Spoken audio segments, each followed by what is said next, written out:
শিৱসাগৰৰ ফুকন নগৰৰ পানী টেংকি পৰিদৰ্শন পৌৰ প্ৰশাসন আৰু নগৰ উন্নয়ন মন্ত্ৰী অশোক সিংঘালৰ। ঐতিহ্যমণ্ডিত শিৱসাগৰ জিলাত উপস্থিত পৌৰ প্ৰশাসন আৰু নগৰ উন্নয়ন মন্ত্ৰী অশোক সিংঘাল। শিৱসাগৰৰ ফুকন নগৰত থকা পানী যোগান আঁচনিৰ টেংকি পৰিদৰ্শন কৰে মন্ত্ৰীগৰাকীয়ে।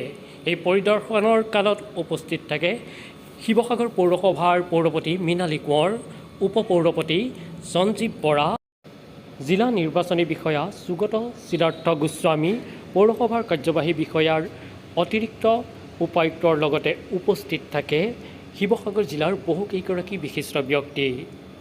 মন্ত্ৰীগৰাকীৰ এই ভ্ৰমণকালত শিৱসাগৰৰ বিশুদ্ধ খোৱা পানীৰ যোগানৰ সন্দৰ্ভত এক বিস্তৃত আলোচনাত মিলিত হয় ফুকন নগৰৰ পানী টেংকিৰ সমীপত।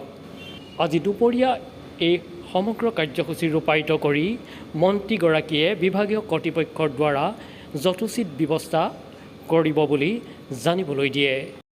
কেইবাবাৰ উত্থাপন হ'ল মই মন্ত্ৰীত হৈ থাকোঁতে, আজি মই নিজে আহিছোঁ, গোটেই বস্তু বুজ লৈ লওঁ আৰু য'ত যি কৰিব পাৰি এই কৰাৰ ব্যৱস্থা আমি কৰিম। লগতে কিছু বেদখল হৈছে বুলি কালি মোক জনালে। এতিয়া বেদখল হৈছে আগৰ শাসনত থকা মানুহসকলে পট্টাও দি দিলে বুলি ক'লে। কি ব্যৱস্থা ল'ব পাৰি ৰাইজৰ লগত কথা পাতি গোটেই ব্যৱস্থা লোৱাৰ সিদ্ধান্ত আমি যোৱাকালি লৈছোঁ। শিৱসাগৰ চহৰৰ পানী যোগান আঁচনি এখন 15 বছৰে কাৰ্যক্ষম হোৱা নাই আৰু 70% মানুহেই পানী লাভ নকৰে। কি ক'ব? অমৃতৰ অন্তৰ্গত এটা ভাল আঁচনি আমি শিৱসাগৰবাসী ৰাইজক দিয়াৰ কাৰণে আগবাঢ়ি আহিছোঁ। আজি মই নিজে পুৰণা প্ৰকল্পটো চাম আৰু এই প্ৰকল্পটো কেনেকৈ সম্পূৰ্ণ কৰিব পাৰি, কিমান সোনকালে সম্পূৰ্ণ হ'ব পাৰে আৰু তাৰপিছত নতুনকৈ যিখিনি প্ৰকল্প হ'ব তাৰো নিৰীক্ষণ আজি কৰিম। মানে মই ভাবোঁ যে এই বছৰতে আমি কামটো আৰম্ভ কৰিম। আৰু এটা গুৰুত্বপূৰ্ণ সমস্যা শিৱসাগৰবাসীৰ নগৰ অঞ্চলত বানপানী হোৱা আৰ্টিফিচিয়েল আৰ্বান ফ্লাড, এইটো অকল শিৱসাগৰৰে সমস্যা নহয়, প্ৰত্যেকটো নগৰত এই সমস্যাটো উঠি আহিছে।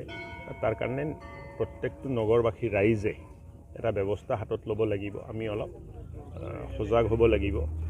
জাবৰ নিষ্পত্তি নলা নৰ্দমাত নকৰি যিটো ব্যৱস্থা মিউনিচিপালিটিয়ে কৰি দিয়ে তাৰ জৰিয়তে কৰিব লাগে। নলা নৰ্দমাক আমি মুকলি কৰি ৰাখিব লাগে পানী অহা যোৱাৰ কাৰণে। বহুত জেগাত ডিচিল্টিঙৰ প্ৰয়োজন আছে, ডিচিল্টিঙো কৰিম। মানুহবিলাকে ঘৰ বনাওঁতে নলাটো অতিক্ৰম কৰি দিয়ে, মাটি পুতি দিয়ে।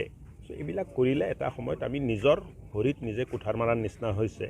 চ' মই সকলো অসমৰ প্ৰত্যেকটো নগৰ অঞ্চলৰ বাসীক মই আহ্বান জনাম আপোনালোকৰ মাধ্যমত যে নলা নৰ্দমা আমি চাফ চিকুণ কৰি আৰু তাৰ সংৰক্ষণ কৰাটো আমাৰ দায়িত্ব। চৰকাৰে যিমান পাৰিব কৰিব, কিন্তু চৰকাৰ অকলে নলা নৰ্দমা সংৰক্ষণ কৰিব নোৱাৰে, ৰাইজৰ সহযোগ লাগিব। আপোনালোকৰ মাধ্যমত মই ৰাইজক আহ্বান জনাইছোঁ যে আহক, নগৰ অঞ্চলক বানমুক্ত কৃত্ৰিম বানপানীৰ পৰা মুক্ত ৰখাৰ কাৰণে আমি সকলোৱে চেষ্টা কৰিম।